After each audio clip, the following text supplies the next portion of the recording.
Supreme court ने कहा कि बाबरी तनाज़ा मामले को आपसी बातचीत के जरिए हल किया जा सकता है। आज हमारे साथ मौलाना सलमान नदवी साहब हैं। आप पहले भी सुलह की बात कर चुके हैं। मौलाना साहब, जो आज कोर्ट ने बोला उसके बारे में क्या आपकी राय है? आज कोर्ट ने एक 3 रुकनी कमेटी बना दी है कि हिंदू और मुसलमानों के दरमियान मुसालहत की बातचीत को आगे बढ़ाया जाए और फरीक़ैन मुफाहमत वाला रास्ता इख्तियार करें, मिलकर बैठे।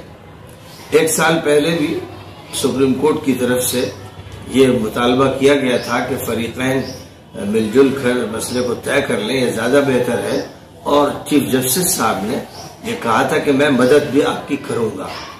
और उसी बुनियाद पर हम लोगों ने एक काम शुरू किया था। हिंदुओं से राब्ते का अमल शुरू किया गया और खासतौर पर श्री रविशंकर जी इस मसले में आगे बढ़े और मुसलमानों की तरफ से मैं आगे बढ़ा और हम लोगों की मुलाकातें हुई। लखनऊ में भी उनसे बात हुई, फिर बेंगलोर में उनसे बात हुई और हमारा ये कहना था कि इस मसले को हल कर लेना चाहिए मुसलमानों को और हिंदुओं को मिलकर। और यहाँ के जो मसला है वो ऐसा सेंसिटिव हो गया है और इतना मुश्किल और पेचीदा है कि इसमें हमें तवज्जो देनी चाहिए मस्जिद पर कि हम मस्जिद को दूसरी जगह शिफ्ट करें, जहाँ एक अजीमुशान मस्जिद बनाएं और एक इस्लामिक यूनिवर्सिटी कायम करें। मस्जिद का नाम भी हम मस्जिदुल इस्लाम रखें, यानी बाबरी मस्जिद का नाम रखने की भी जरूरत नहीं, क्योंकि जिन लोगों ने मस्जिद तोड़ने में हिस्सा लिया और भीड़ को लेकर आए और बड़ा जुल्म किया, बहुत से मुसलमान मारे गए, मस्जिद ढाई गई, उनको सजा होनी चाहिए।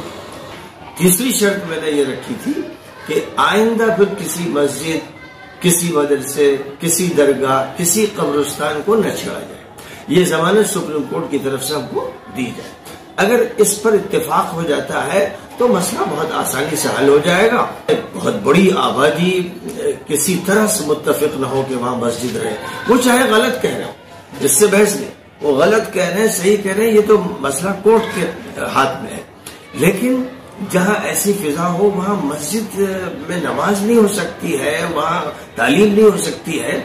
और मुसलमानों को चाहिए कि इस मुल्क में हिंदुओं के साथ मिलकर, और हिंदुओं को चाहिए कि मुसलमानों के साथ मिलकर अमन पर तवज्जो दें इस मुल्क। अब अगर तमाम मसाजिद का तहफ़्फ़ुज़ हो रहा हो और इस मस्जिद को मुंतकिल किया जा रहा हो, तो क्योंकि मैंने हवाला दिया था कि हजरत उमर रज़ी अल्लाह तआला अन्हु ने कूफा शहर की एक मस्जिद को मुंतकिल फरमाया और जो जगह मस्जिद की थी वहां खजूर का बाजार कायम फरमाया।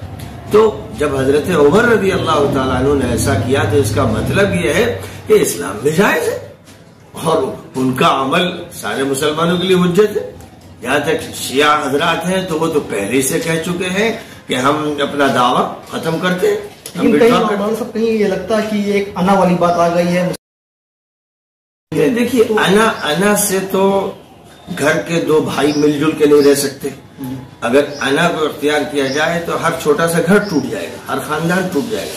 हमें अपनी अना को फना करना चाहिए और हमें ये देखना चाहिए कि अल्लाह क्या कह रहा है, नबी क्या कह रहे हैं, सहाबा क्या कह रहे हैं, खासतौर पर खलीफा राशिद क्या कह रहे हैं। अगर कोई गुंजाइश 1% भी गुंजाइश निकलती हो कि मसले को इस तरह हल कर लिया जा सकता है तो दानिशमंदी भी है और हिकमत है। और इस्लाम ये कह रहा है कि ऐसे फितनों की जगह से मस्जिद को दूर रखना चाहिए, क्योंकि मस्जिद में अगर नमाज न हो तो उसका कोई फायदा नहीं।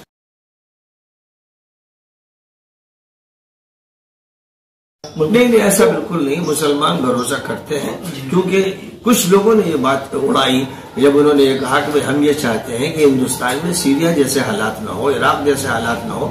बहुत ही ठंडे अंदाज से उन्होंने बात की और मेरी तो मुसलसल गुफ्तगू हो रही थी। धमकी के कोई माने नहीं, कभी उन्होंने धमकी न दी और सफाई भी अपनी पेश की कि धमकी के बारे में मैं सोच नहीं सकता हूँ, लेकिन उसको बिगाड़ा गया। कुछ लोग हैं जो अपनी सियासी रोटी सेंकते हैं, जिनकी आना का मसला बना हुआ है, उन्होंने उनको भी बदनाम किया और खुद मुझे बदनाम किया। यानी मैं तो कौम के दरमियान 40 साल से काम कर रहा हूँ, अल्हम्दुलिल्लाह जो भी काम कर रहा हूँ तामीरी काम कर रहा हूँ, उसके बावजूद मुझको निशाना बनाया, उनको निशाना बनाया। यानी हल न होने पाए और झगड़ा बाकी रहे। कुछ लोगों की शायद اسی میں سیاست چلتی ہے. تو بہرحال جہاں تک میں سمجھتا ہوں کہ جب شری روی شنکر جی کی بات مجھ سے ہو رہی تھی اور کچھ اور حضرات سے ہو رہی تھی، اس وقت تو یہ ایشو بنا لیا گیا. اب تو سپریم کورٹ نے ان کا انتخاب کیا ہے، اور پرسنل لا بورڈ اور جمعیت العلماء، جن دونوں کا یہ کہنا تھا کہ ہم نے بار بار بات چیت کی، اس کا کوئی فائدہ نہیں ہو رہا ہے، اب وہ بھی بات چیت پر راضی ہوں. اور صرف یہ نہیں کہ بات چیت پر راضی ہیں، بلکہ روی شنکر جی کو ثالثی کے لیے مقرر کیا گیا، جناب خلیف اللہ صاحب کو مقرر کیا گیا، اور ایک اور رکن کو مقرر کیا گیا. 3 رکن جو متعین کیے گئے وہ سپریم کورٹ کی طرف سے کیے گئے. اور جب پرسنل لا بورڈ جمعیت العلماء کا یہ کہنا تھا کہ جو فیصلہ سپریم کورٹ کرے، تو سپریم کورٹ کا ایک فیصلہ ہی تو ہے.